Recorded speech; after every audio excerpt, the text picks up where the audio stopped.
Shalom, friends! Welcome to Orange Socks, a podcast celebrating Jewish creativity. I'm your host, Yitzchok Moully, inviting you to join me in exploring the soul of Jewish expression.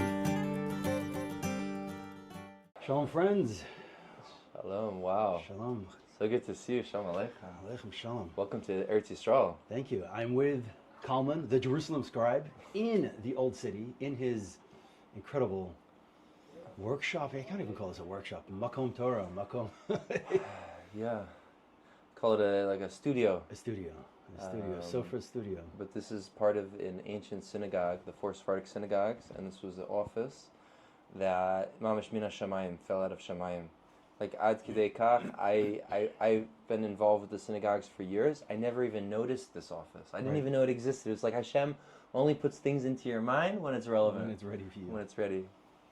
So you're on top of four ancient or historic Sephardic synagogues. Yeah, as it goes, during the Ottoman rule, late Middle Ages, they forbade any house of prayer that wasn't Muslim.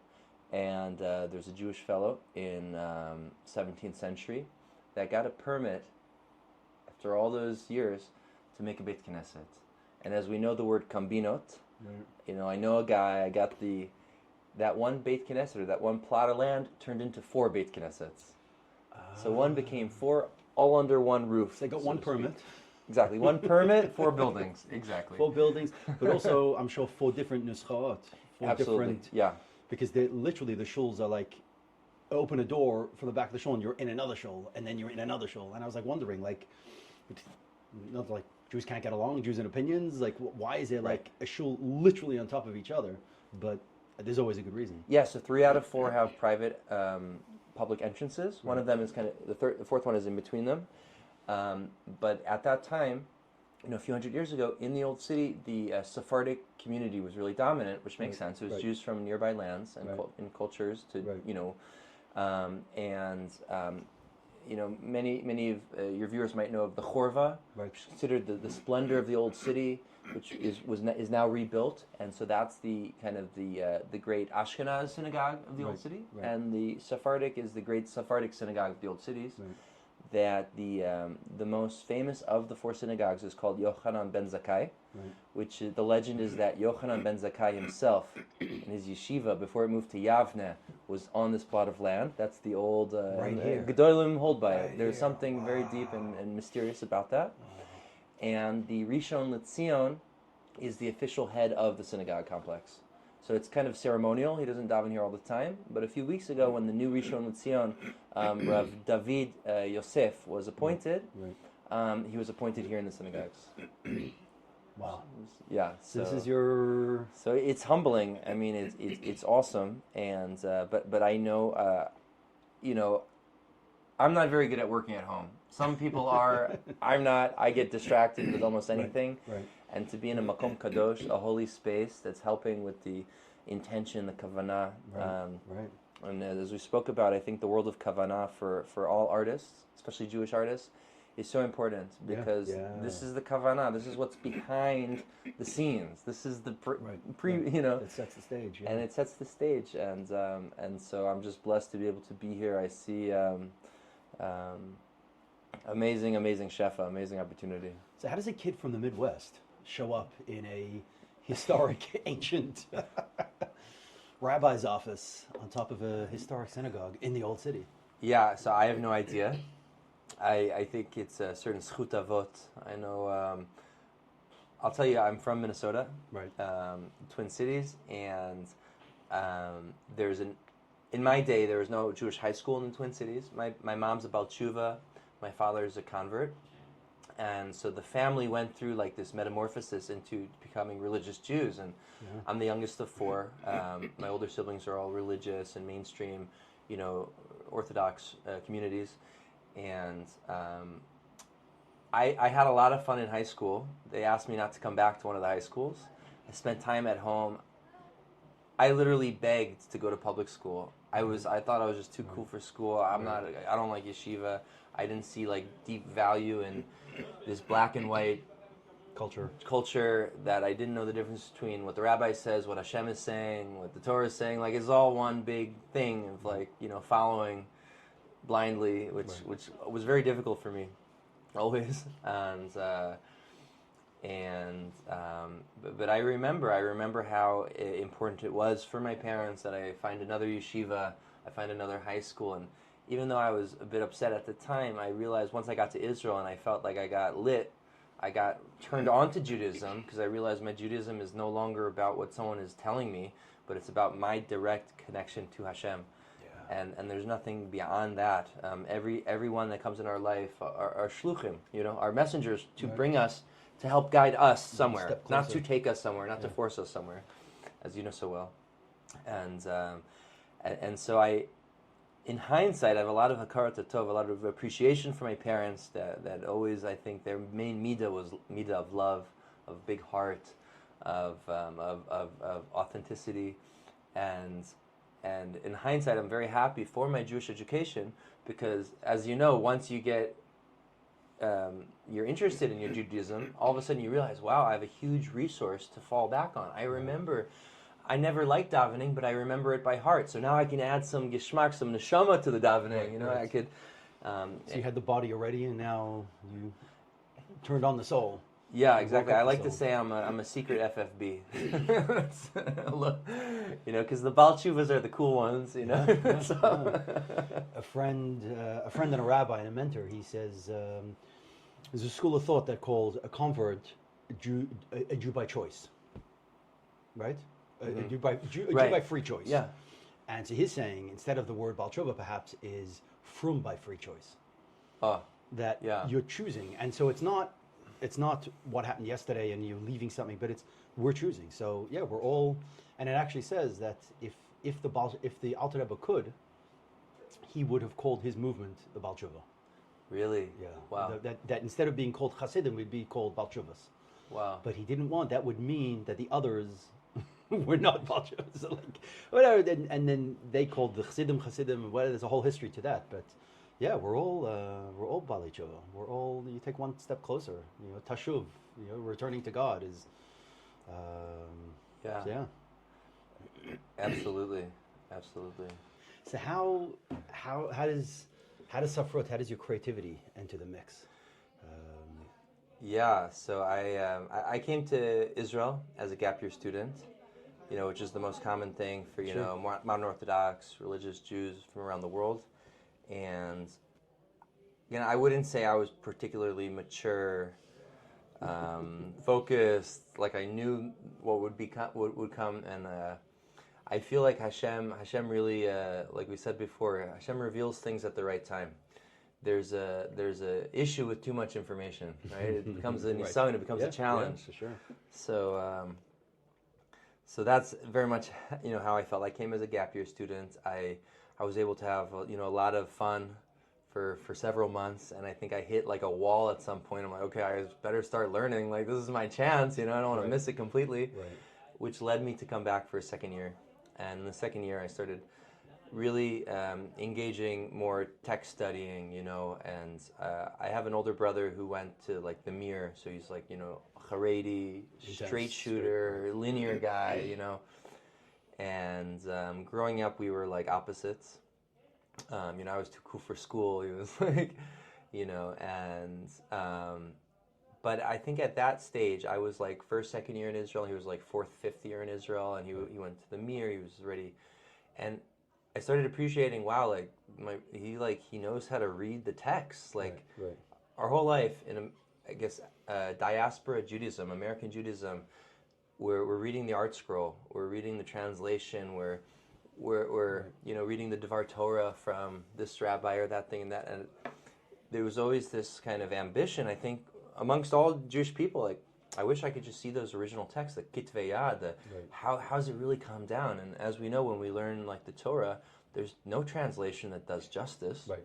The only translation is all the commentaries and understanding the wealth of each and every letter and word. And I think in my second year, I started engaging like, wow, this is awesome. And as you know, once a guy's been in yeshiva for 2 years, he thinks he's Gadol Ador, and he has to, the third year is really what gets you back into...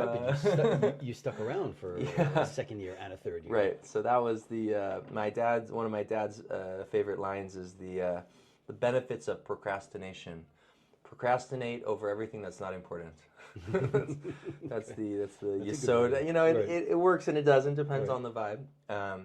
But after my second year, I really had this burning desire to continue my studying, and I realized the demographic that I grew up in, the way of learning, a much more Ashkenaz, linear, Haredi or yeshiva environment, that wasn't really, I didn't connect to that so much, and I was able to realize, wow, like, again, my Judaism is so much richer than where I came from, and as you know, all people, neshama people are looking for something in life where, and it's connected to deep things, and at that stage, someone introduced me to like this Hesder yeshiva, which was this, Israeli, religious Zionist yeshiva where the guys study, but they also serve in the IDF, and it really turned me on. I was like, wow, this is a little more like all,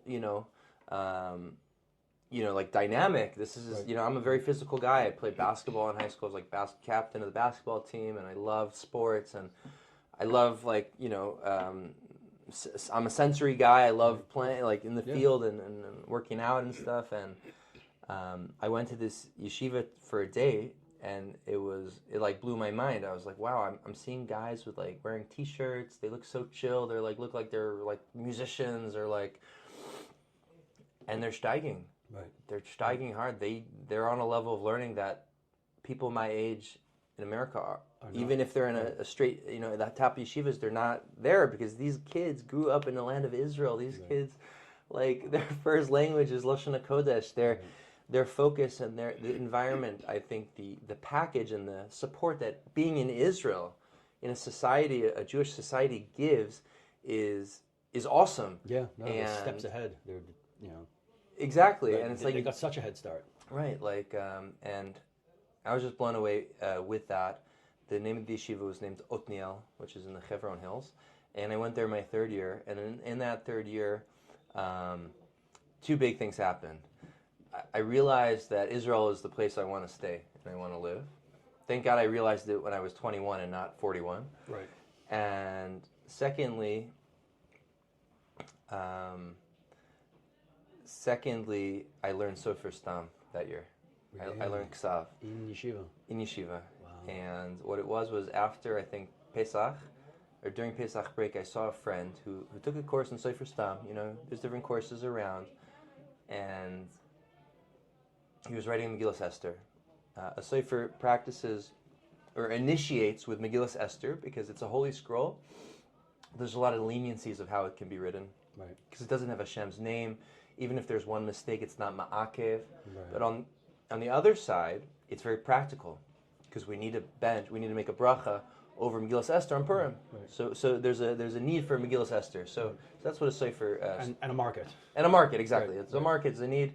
I saw a friend who was writing Megillas Esther, and it was one of those like watershed moments. Like I just exploded. I was like, wow. Like this, I don't know why, the letters, the black letters on the white cloth, it's just like, in that moment I was like, I need to learn this. This is calling me, which was a very powerful moment. And then there was a chatzram, like a young rabbi in the yeshiva who, after I begged him, agreed to teach me. He himself wasn't a master scribe. He was like a young, energetic mashpia for the young guys. Right. He was like a real kind of spiritual mentor for me. Right. And he took a course in scribing, in sofer STAM, but he wasn't lo bashamayim. He wasn't so advanced. Right. In hindsight, all the more so. But at the time, even he agreed to teach me, and I think he instilled in me the neshama. Because every day we would learn one halacha, one letter. We would practice, and it would become like once I finished the letters, it became like my ritual. Like, okay, what pasuk am I gonna write today to practice? Right. What pasuk from davening is speaking to me? What pasuk from the Shavu, Parsha Shavu? What pasuk from the the quote from the rabbis that is like I'm thinking about that. And it was the first time in my life that I would write one pasuk. For half an hour, that's all I would think about is one pasuk. Right. I said, wow, my ADD, my attention span does this has never happened before. Maybe I did yoga once when I was a teenager and it was cool, but like normally it's like buzzing, everything's like a buzz, and it's like, wow, so it became... You could really get in the zone. Yeah, I called it like a movement meditation, or like a hands-on Torah learning. It's like all of a sudden I'm using my senses, I'm using my, my craftsmanship, as my craftsmanship and my mind together to create. Yeah. And I don't think it was so beautiful at the moment at that time. I recently came across a small scrap I did from Pirkei Avos, Ben Azai Omer Alti Maflig L'Kol Davar. You shouldn't be scornful towards any person or anything, because every person has their moment and everything has its place. And so there's always like these psukim that I needed to hear, that I needed to think about, and it was so part of the process to write them and to realize like this is, I was like hooked, and so that's how I initially learned sofer STAM. That's incredible. That's incredible. But it is like, we open the books, we learn, like not easy come, easy go. But as you said, a pasuk, you read, you're learning Pirkei Avos together, but when you're sitting and you're writing it, and we don't usually write. There's no function of writing. Like writing a test or whatever. But like you learn from the book, but you don't necessarily write unless you're writing lines for a teacher in high school, as a punishment. Right, that was really the time where I wrote, lots of. I will not talk in Ashrei. class. You're right. You had to write Ashrei. You had to write, paragraph Tanya, something. I don't know. I remember like way back. Yeah. But writing. Like it does. It really focuses you. So there's a mainstream movement of writing texts. So like I know normally it's like these like library groups or like women's groups or interests, book reading clubs and stuff like that. But there's this conception that if I write something out, it brings it down that much further. Yeah. So people will write poems or write things out, but as we know, a couple of things. Number one, when we take notes, even if we're not going to use the notes, it helps us focus. Oh, for sure. So it's taking notes, but you won't necessarily, you'll take notes about what you're learning, but you won't necessarily write that pasuk out. But this act of writing the pasuk out. So the way I see it is like this. You read a pasuk, right? Sorry, you hear a pasuk. Yes. You're in shul. You're shomea, the Bal Kriya. You're hearing the pasuk. Okay. Right. Then there's the Bal Kriya, right? The Bal Kriya that's saying the pasuk. He's reading the pasuk. So he's hearing the pasuk, reading the pasuk, and then there's a sofer who's writing the pasuk. Right. In each one of these steps, there's, I believe, an exponential connection made. If like, wow, and it's very deep. It's like I could be zochet to write the words of the pasuk, to be part of the bearer of history, because a sofer, is the soferim. Before the printing press, the whole world needed scribes. They were the recorders of histories. They were recorders of documents, of civilization, of economics. And after obviously the printing press, scribes took a back seat and became much more, what's the word? Ceremonial. Yeah, ceremonial. A scribe today in the secular world will be an artistic calligrapher on TikTok, or they'll work for a museum. Right. There's a very small niche of handmade books today. You have to be a billionaire to buy a handmade book. I mean, thousands of dollars for one book, So it's very rare, except in Judaism. We have a sofer STAM. We have the idea of a scribe, a religious scribe, because the Torah and the holy text have to be written by hand to give a certain level of kedusha. And that's why it's not enough that there's something... that there's letters, or that there's just the chitzoni, the external of a text, but there has to be the pnimius of a text. The sofer, who is received from his master, the sofer before him, all the way back to the bearer of the first Sefer Torah, Moshe Rabbeinu. So, the word of Hashem with the hand of Moshe. Moshe himself was a sofer. He had to be, and to have this like unbroken chain to the beginning is a very awesome thing to kind of contemplate. Now, there's two types of soferim. That being said, a sofer STAM is, in English, would be called a copyist. He copies exactly, not to the right, not to the left. How do we have such nuanced discrepancies after 3,000 years of Sefer Torah? If you look at English, the entire language of English completely changes every 1,000 years. Right. Nobody understands. You understand Shakespeare, but I don't understand Beowulf and Canterbury Tales. Right. That was 1,000+ years ago. This is 3-4 times as much time as that. Right. And the same principles of grammar are in every kindergarten in Israel. Right. There's differences, fine, biblical Hebrew, modern Hebrew, but it's the exact same principle. Right. A 10-year-old in Israel can open up the Torah and read clearly. It's amazing. And how do we keep that integrity of language? Because of the sofer, because of the bearers of history. It's pretty wild because we talk about, of course, Moshe Kibbutz Sinai, and through Yeshua, Zakanim goes through, the different generations. And yeah, we receive from our teachers, but in a way, it's more makif. It's more, we learned from our teachers. Exactly which teacher did I learn from? But like, as a scribe, you learned from your teacher to write, and he learned from his teacher to write, and it's a lot more, concrete in that chain of teacher to student of the text itself. Yeah, absolutely. I would make a disclaimer. My specific path has been a little bit different from the mainstream sofer.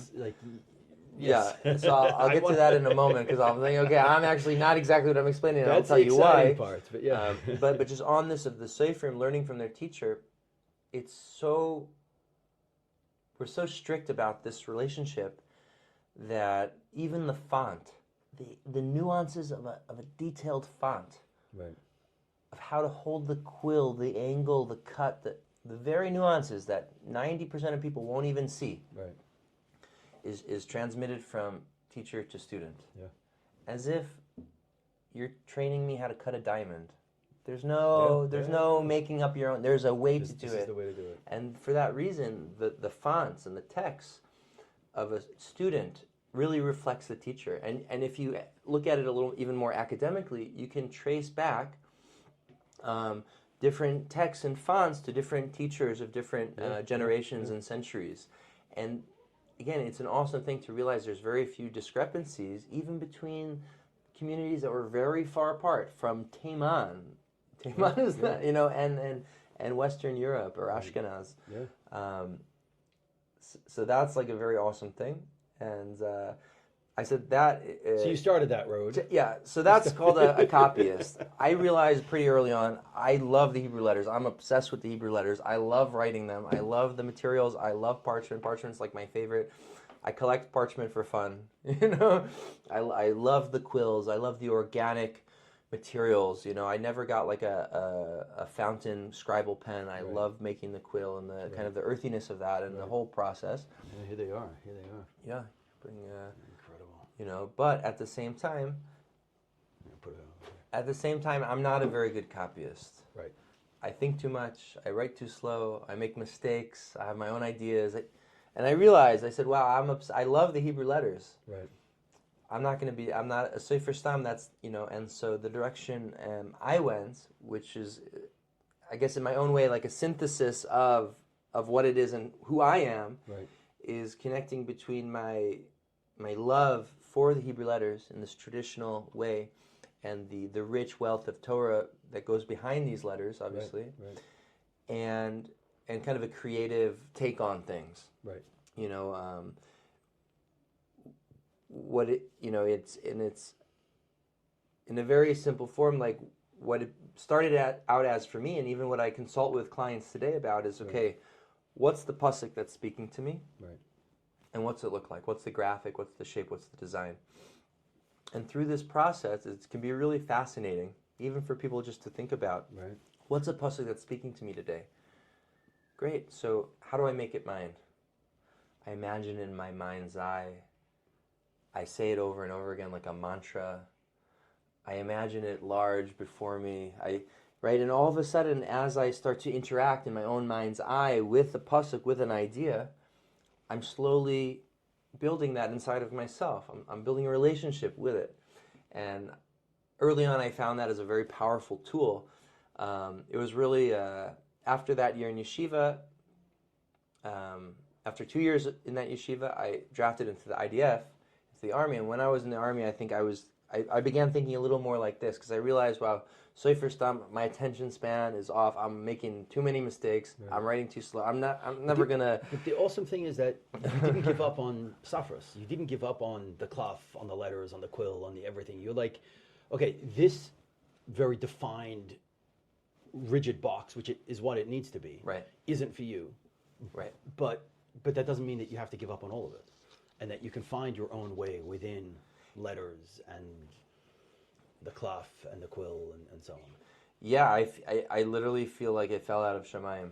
I went to, at the end of my army service, I was like kind of, toying with kind of some of these ideas I'm speaking of. Obviously, I wasn't as well spoken at the time, but I was toying with the things. I went to like it was a I guess the army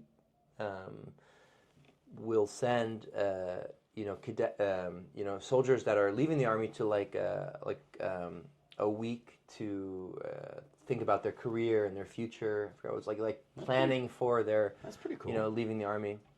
And I went to one of these weeks, and it was in that week that we did a lot of different workshops. Okay, who are we, and what do we like, and kind of this whole brainstorm of like what's gonna be with us, what we're gonna do with our lives. And that was a really powerful week. And I think at the end of that week, I feel like it just like fell into my mind. Wow, I can create like a tribute for the Hebrew letters in a creative, artistic way. And it was just like, once it fell into my mind, like it kind of just like stuck. And then when I got out of the army, I think the subsequent like year and a half, I was living in like a kind of a cool, funky town, Nachlaot, with other young adults and creative types. And it was in that stage that it really started to formulate.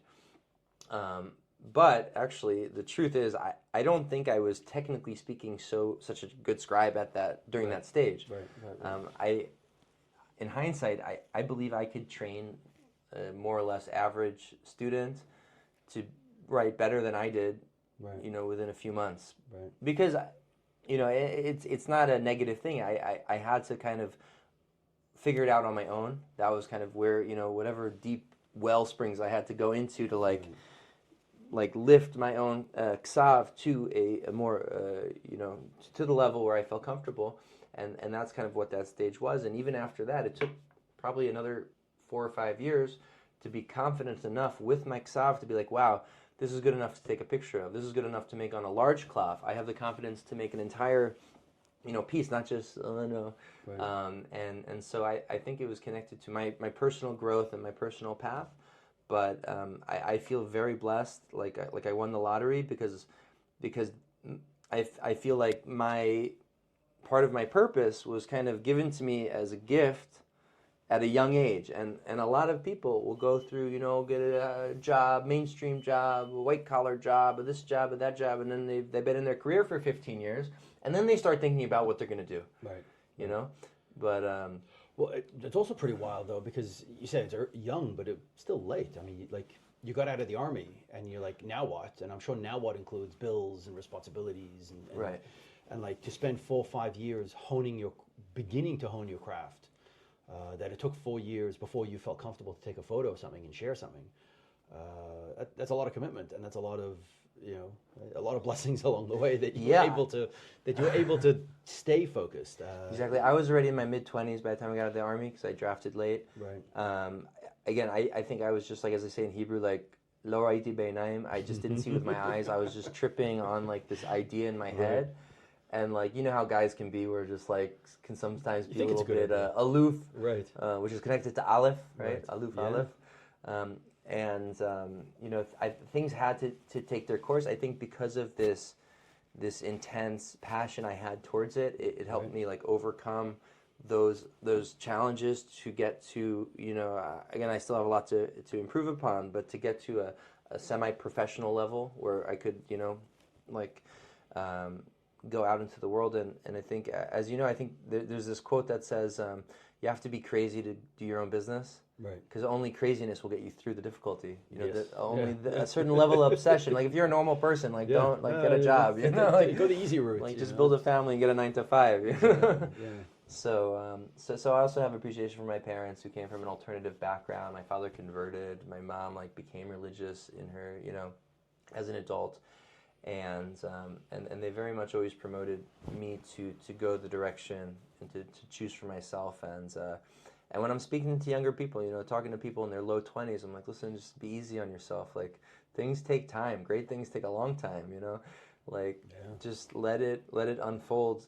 Yeah. So, once you found your focus and you perfected your letters, or you brought yourself up to from the technical side, because the soul of it, and then there's the craft. Once you've elevated your craft, how'd you go from there? What is it about? You just expressing what you want to express with the letters? Is it about? I mean, you were saying earlier, a conversation with clients. Yeah. It's both a creative question and a how do you put bread on the table question, and finding that sweet spot of once you're not doing STAM, you're not doing the copy, the classic perfect, tefillin mezuzahs. It's just awesome seeing what you create and wondering how you get to. Yeah, so I'll give you maybe a couple simple kind of deep answers, slightly cryptic in the time we have left, but just what's coming to mind. First of all, I think there's two types of successful people. There's the millionaire and there's the billionaire, right? Meaning bechinas. The millionaire is like, okay, how do I get to the million? How do I get to the million? How do I get to the million? How do I run the course of getting that million? I think like the bechina, the idea of the billionaire is like I'm on some lofty trip that is not fully. I'm not going to stop until I'm there. Right. Like this is and I think every good Jew is a billionaire. And technically speaking, I started out by doing a lot of commissioned work, which was paying the bills, the overhead. And as time went on, thank God I've gotten involved in some amazing projects. And my personal passion is more in the synthesis between the religious world and the academic world. I mean, I love wealthy patrons, don't get me wrong, but I really love the idea behind it, and the concepts. So, I love the idea of working on exhibitions, museum quality, thought out, work, and on a most personal level, my process is I'll have an idea or a raw idea in my mind. Sometimes it could be like I have some very powerful graphic or like visual, and I'm like, okay, how do I fit that with that? But I think most commonly it's I have a pasuk that's speaking to me. I'm like, wow, I need to represent this. How can I represent it? How can I, and it's like kind of speaking to me, and then I find the time to build it, and I think that's the gist of it. It's a reflection of your soul. It's a reflection of your connection to Torah and sharing that with others. Right. So two more points. Number one, I also teach. I run workshops, and I love content, and I think that reflects the passion I have, towards paying it forward, towards educating people. And if somebody buys something and they love it, that's amazing. Right. And if they bought it, wow, they're gonna have it on their wall forever. But if they learned it themselves, there's no comparison. Yeah. It's teaching a man to fish. Yeah. And I think today our generations and the time and the people are craving spirituality. Like I've never seen. I mean, I'm not that old, but people are craving spirituality. People that don't wear kippahs, people that don't put on tefillin every day, people that don't know right from left. Bechinas ninveh, right? Right? They're just craving spirituality, okay. And I think the Hebrew letters have this very, very neutral, hierarchy centric, pure spirituality that's accessible to people. I love the letters because a 5-year-old knows the letter, and a Kabbalist knows the letters. Who doesn't fit between those two places? Yeah, right. Yeah, that's an incredible place to begin. And I this idea of inviting people into the creative process, but you're taking it a step further. You're inviting people into the spiritual creative process through the letters. Yeah, I only wish, and I hope to be able to continue that more and more. One other idea I just wanted to share, which I'm sure you can resonate with, is that I believe that to some degree everybody's an artist. I think the word artist is not a clear word, what even that means. Right. which is like its own little trip. But I believe that the successful artist who's able to promote, their ideas or it's connected to this place that my art is not a means of itself. It's a pathway to something bigger. It's a form of expression towards something. And I think if an artist has this type of disposition of like, it's not any specific art that I'm going to make that's going to prove myself or manifest my purpose. It's that the art is a platform for me to express my deepest ideas. Yeah. Day after day, as much as I can, that consistency. And like people are like, wow, you're so smart. Every day you have a new idea. I'm like, yeah, that took years to figure out. Like, how do I create a structure of genius? How do I create a structure to create things in a strong, creative yet systematic way? Right. And I don't know the answer. I feel like I kind of fell upon it over time. But I think that's what's an imperative for each artist. Like, how do I do this process type of thing? Because in that way, the Ein Sof, there's no end to it. Right. And I know you know that too, because you do a lot of interactive art, and it's about the process. Yeah, for sure. Very much so. Which you may have already answered my last question. Oh. But my last question is, what's your advice for young creatives, for them to find their orange socks, for them to find their creative passion? Yeah, absolutely. It seems like a simple question, but it's not a simple question. I think there's a period of time that young creatives should take. They should take off. They should play hooky. They should turn off their phone. They should go into the forest. They should go on a tiul, a hike. They should travel the world. They should do what they need to do to begin to let go, to let go of whatever it is that. Because I think pain and pleasure are very connected. I think ups and downs are very connected. I think, a lot of creative people have gone through a lot. Each person in their own, way, in their own minds, imagined or real. Sure, it's all, but I think and I've read about this, the creative soul feels intensely, Yeah.